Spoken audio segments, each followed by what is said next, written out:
আচ্ছা, একটা জিনিস যখন গোল হয়ে ঘোরে তখন কি ওর গতিটা একই থাকে? প্রশ্নটা শুনতে তো খুব সোজা, তাই না?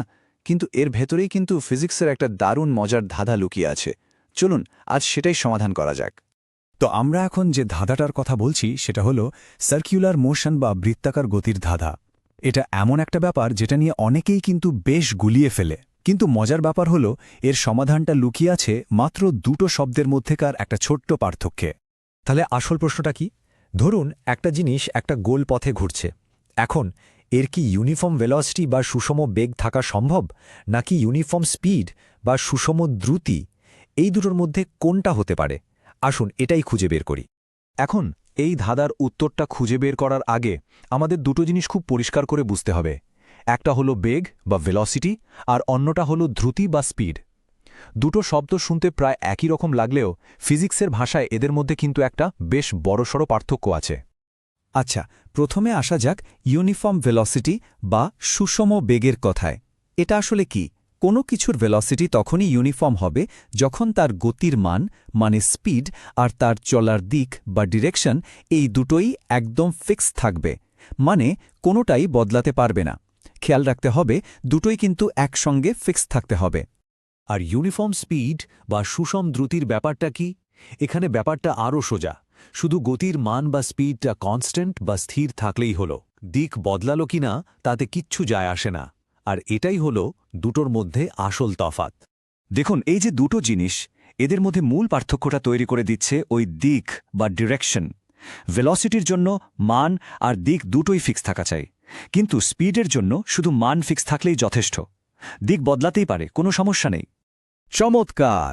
তাহলে স্পিড আর ভেলোসিটির পার্থক্যটা তো পরিষ্কার, তাই না? বেশ, এবার তাহলে আমাদের সেই আসল প্রশ্নে ফিরে যাওয়া যাক। একটা জিনিস যখন গোল হয়ে ঘোরে তখন ঠিক কি হয়? যখন কোনো কিছু একটা গোল পথে ঘোরে তখন দুটো জিনিস হয়। প্রথমত, সেটা স্পিড বা দ্রুতি একদম কনস্ট্যান্ট থাকতেই পারে, মানে ঘন্টায় ৬০ কিলোমিটার বেগে ঘুরছে তো ঘুরছেই। কিন্তু আসল খেলাটা হয় তার দিক নিয়ে। ভাবুন তো, একটা বৃত্তের প্রত্যেকটা পয়েন্টে তার চলার দিকটা কিন্তু আলাদা, তাই না? প্রতিটা মুহূর্তে তার দিকটা একটু একটু করে বেঁকে যাচ্ছে। ফিজিক্সের ভাষায় এটাকে বলে ট্যানজেন্ট বা স্পর্শক বরাবর দিক। আর যেহেতু সে সমানে ঘুরছে, তার মানে হলো তার দিকও কিন্তু সমানে বদলাচ্ছে। তাহলে আমরা দুটো জিনিস দেখলাম। স্পিড একই থাকতে পারে, কিন্তু ডিরেকশন সমানে বদলাচ্ছে। তো এই সব তথ্য নিয়ে এবার আমরা কি আমাদের সেই প্রথম প্রশ্নের উত্তর দিতে পারব? কোনটা সম্ভব? তাহলে প্রথম উত্তরটা হল ইউনিফর্ম ভেলোসিটি বা সুষম বেগ একদমই সম্ভব না। কেন সম্ভব না? কারণটা খুব সোজা।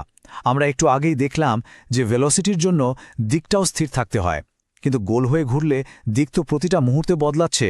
তাই ভেলোসিটি কখনোই ইউনিফর্ম বা সুষম হতেই পারে না। আর দ্বিতীয় উত্তরটা, ইউনিফর্ম স্পিড বা সুষম দ্রুতি। হ্যাঁ, ওটা অবশ্যই সম্ভব, কারণ স্পিডের তো দিক নিয়ে কোনো মাথা ব্যথা নেই, ওর শুধু মানটা একই থাকলেই হলো। তাই একটা জিনিস খুব সহজেই একটা কনস্ট্যান্ট স্পিড নিয়ে গোল হয়ে ঘুরতে পারে। ব্যাপারটা এখনও একটু কঠিন লাগছে? কোনো সমস্যা নেই, চলুন একটা খুব সহজ, একেবারে বাস্তব একটা উদাহরণ দিয়ে ব্যাপারটা বুঝে নেওয়া যাক। ধরুন একটা দড়ির মাথায় একটা পাথর বেঁধে সেটাকে গোল করে ঘোরানো হচ্ছে। চেষ্টা করলে কিন্তু পাথরটাকে একদম একই স্পিডে ঘোরানো যায়, তাই না? কিন্তু একটু ভালো করে খেয়াল করলেই বোঝা যাবে প্রতিটা মুহূর্তে পাথরটা চলার দিকটা কিন্তু পাল্টে যাচ্ছে। তাহলে কি দাঁড়ালো? পাথরটার স্পিড ইউনিফর্ম, কিন্তু ভেলোসিটি ইউনিফর্ম নয়, কারণ ওর ডিরেকশন সমানে বদলে যাচ্ছে। এইবার পুরো ব্যাপারটা একদম জলের মতো পরিষ্কার হয়ে গেল, তাই না? তাহলে আমাদের এই পুরো আলোচনার সারমর্মটা কি? খুব সহজ। যখন কোনো কিছু গোল হয়ে ঘোরে তখন তার ইউনিফর্ম স্পিড থাকা সম্ভব, কিন্তু ইউনিফর্ম ভেলোসিটি থাকা অসম্ভব। এটাই হলো ফাইনাল অ্যান্সার। যাই হোক, যাবার আগে একটা প্রশ্ন মাথায় আসছে। আচ্ছা, আমরা তো দেখলাম যে স্পিডটা একই থাকতে পারে, কিন্তু স্পিড একই থাকা সত্ত্বেও ওই ঘুরতে থাকা জিনিসটার মধ্যে কি কোনো অ্যাক্সিলারেশন বা ত্বরণ থাকা সম্ভব? উত্তরটা কিন্তু আমাদের আজকের আলোচনার মধ্যেই লুকিয়ে আছে। একটু ভাবলেই কিন্তু ধরে ফেলতে পারবেন। কি মনে হয়?